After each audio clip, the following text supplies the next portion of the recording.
This is one of those videos that I really do get great pleasure of talking about and doing, because I've already talked about this 2 other times, maybe 3. I think it was 2, because it was 2 different instances.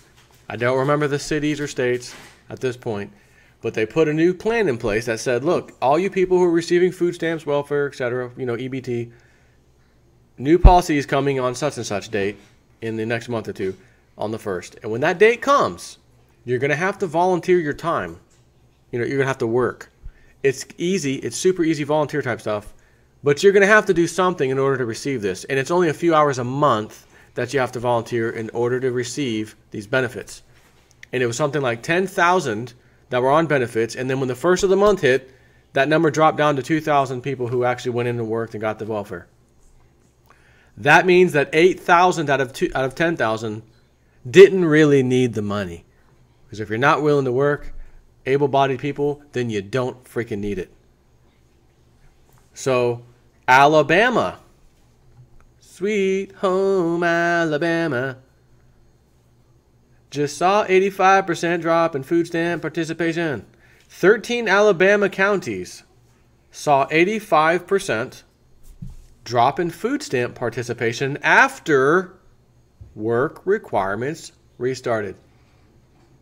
Again, these handouts, these welfare recipients who are just sucking off the system who don't need it. It'd be the equivalent like this. Let's say it was really easy for you to get a handicap sticker, placard, to put on your rearview mirror so that you could park in the handicap spaces. Man, every time I go to eat at that place or go to the mall, I'm freaking tired of going up and down trying to find a stupid parking place. Oh, I've got my handicap placard. Let me stick that on. We'll park here. And you're not even handicapped. That's so wrong, I can't even tell you. That's so bad if you were to really do that. First of all, how the hell did what doctor signed off that allowed you to even get that placard? But again, if it was easy for everyone to get one, just by saying something, oh yeah, this hurts, okay, you're handicapped, done. Do you think people would be abusing the living crap out of the handicap placard? I can already give you that answer. You see, I told you I used to volunteer for the sheriff's office a long time ago. Civilian based. No law enforcement, nothing whatsoever, civilian.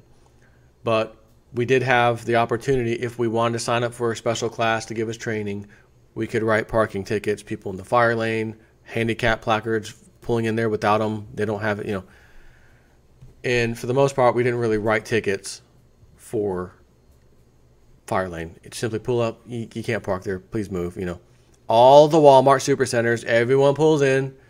Well, I'm not parked. Yeah, you're parked, but I'm in the car. You're still parked in the fire lane. Sorry, you got to move. We never really had to write tickets on that stuff. Again, sir, ma'am, just move. But that point showed me how lazy people can be sometimes. Because every time we went through a Walmart, there was at least somebody, if not somebodies, in the freaking fire lane, parked, just chilling. Sometimes we'd find someone who parked there and left the car there with no one in it to go inside to get something and came back out. Those people were getting a ticket. But, and I didn't write them. My partner had the ability to. I didn't. I wasn't about to go through that nonsense, because if they fight it in court, you need to show up. I ain't showing up. So I'm not getting certified. To hell with that. But my point is we saw a fair share of people, lazy people, parking in the handicap when they're not supposed to be parking. They have no placard. They have no business being there. Some of them would park there, stay in the car, see us coming, because you could tell it was a sheriff's office vehicle. It's not the same exact as a cop car, but it looked very similar. And then they'd back out and leave. Where are you going? You're stopping mostly elderly people who are handicapped from parking there. You effing pig. What are you doing, man? Forget the stupid fire lane crap. Who cares about that? But the handicap, right? So this is essentially what I'm seeing here. Welfare, we need to help. No, you don't. You're a liar. You're lazy, right? That's what this is. Work requirements restarted, 85%. This is almost dead on in line with what I told you the other stat was. 10,000 people, only 2,000 stayed to do the work thing and get their food stamp benefits. That's 80%. That's 80%, right? This is 85%. So it's right in line. This is what I would expect. 13 Alabama counties saw a dramatic drop. 13 previously exempted Alabama counties saw an 85% drop in food stamp participation after work requirements were put in place on January 1st. According to the Alabama Department of Human Resources, the counties, which I don't even care about, not even a name, had been exempt from a change that limited able-bodied adults without dependents to 3 months of Supplemental Nutrition Assistance Program, or SNAP, benefits within a 3-year time frame unless they were working or participating in an approved training program.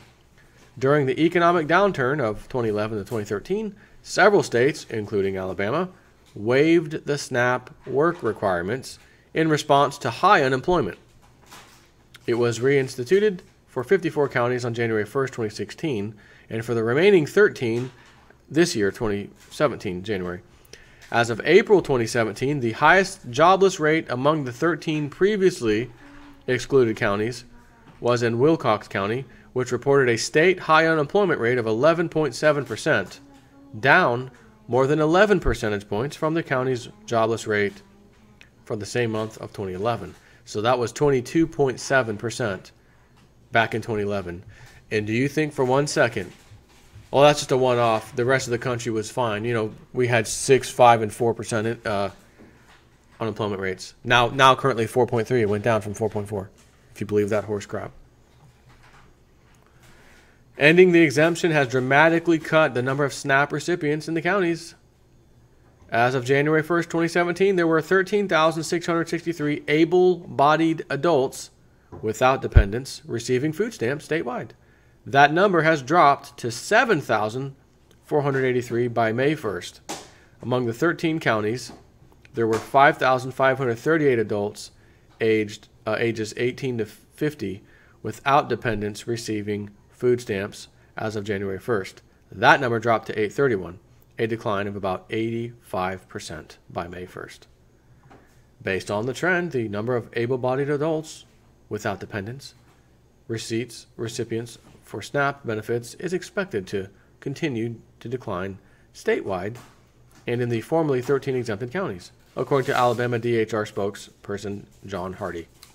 Statewide, the number of able-bodied adults receiving food stamps has fallen almost 35,000 people since January 1st, 2016. Each recipient receives about $126 a month in benefits. Nationwide, there are about 44 million people receiving SNAP benefits at a cost of about $71 billion. The Trump administration has vowed to cut the food stamp rolls over the next decade, including ensuring that able-bodied adults recipients are working. Good. It already shows you. He wants to cut it. He knows why. Oh, but the people need it. He's going to take help from people. The people who really need it will be able to prove easily they need it, and will get it. And that doesn't include you sitting on your fat, lazy rear end when you could be, you're an able-bodied person. We have real easy work for you to do. You don't want to comply. You get nothing. Who's going to do that, right? It's like your kids. Oh, well, they're too young to do the dishes. They're too young to do that. I'll just do that for them. Then before you know it, your kids are getting older. They're 8, they're 9, they're 10. We're still doing these things. And then all of a sudden, you got to have to sit down with the kids. You're going to have to start pulling your weight around here. Well, what do you mean? Well, you guys use the dishes, right? You just dump your bowl in there. You got to start cleaning up. Every time you put it in there, you need to clean it now. Rinse it off, put it in the strainer. Huh? What? Oh, the garbage, you guys are filling up all day long. You're going to have to take turns on garbage duty. Oh, and the carpet, you never vacuum, have you? You don't dust, do you? You have to do this, right? Shock factor. Oh, my God. No, because they've been getting it for free their whole lives. Mom and dad, or in this case, mom, has been doing it forever. Some kids will quickly adjust and, yeah, it's true. Okay, fine. Others will stomp their feet. No. But they're going to end up doing it anyways. And that's what we see here. I'm sure there's a bunch of people stomping their feet. That's mine. It's my welfare and I need it now. Do you mind working? Hell no. Other people? I rode that train, that horse as long as I could till it died. Fine, they can take it away. I'm kind of cheating the system anyways, right? That's what they're telling themselves. Plain and simple. But $71 billion is the cost. $44 million still on food stamps. The number used to be $24 million, 2007 and 8. Early 08, I should say. And then it climbed and climbed and climbed and climbed. I think it peaked at around 46 million, I think. Maybe it was 48, I forget, somewhere around there. Oh, so it's come down. It's a good sign. No, it's been hovering around 44 for like the last 3 years or so. Hasn't really gone anywhere. So again, do not tell me we have 4.3% unemployment when this one little town over here had 22% not that long ago and is currently around 11%. That's the real numbers, generally speaking for this country, not 4.3%. Absolute horse crap. Well, it's, we use the birth-death model, which means what? You make it up. Well, pretty much. Oh, okay then. Well, great. But at least Alabama's taken a step in the right direction, and so do the other two states. And let's see who else can continue, because this is ridiculous. I don't want to pay for people. I don't want to pay for subsidized riffraff next to me, riding their dirt bikes, motorcycles up down the street, waking us up. Not waking us up, but keeping, can't watch the TV. It's loud. You go out there sometimes hearing me yell, what the F? What the I've never heard that kind of, Spanish yelling, cussing, whatever. What is this? I didn't move in here for that. Thanks, Obama. Anyways, that'll be ending soon, too, with Trump's new plans. So we will see. Take care.